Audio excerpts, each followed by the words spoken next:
What is your response to the President of the United States saying you should not be believed because you misrepresented your military record in the past? There's no question that Judge Gorsuch said to me that he found these attacks on the judiciary by the president to be disheartening and demoralizing. In fact, his spokesperson after the meeting confirmed it. He made the statement more than once. In fact, he has made that same statement to a number of my colleagues, including Senator Schumer. But I think that telling me that he finds these attacks to be demoralizing or disheartening behind closed doors is not enough. He needs to make that statement publicly and condemn this attack on the independence of the judiciary and show the American people that he will be independent. Is that putting a political parameter on somebody who's supposed to stay separate from that type of discussion?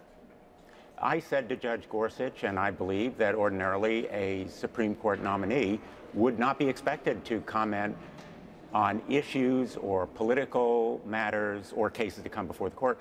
But we're in a very unusual situation. We're careening literally toward a constitutional crisis.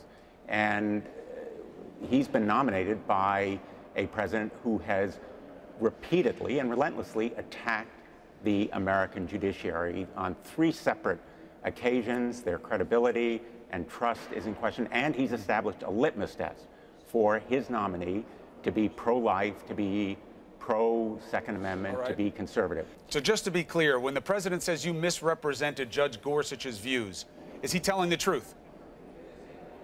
I absolutely accurately stated what Judge Gorsuch said to me, as confirmed by his own spokesman, colleagues who heard the same thing in their private meetings, and I believe Judge Gorsuch, more than just saying it behind closed doors, needs to publicly condemn these attacks. So how do you explain the president saying that you misrepresented him? I am not about to try to explain the president's tweets.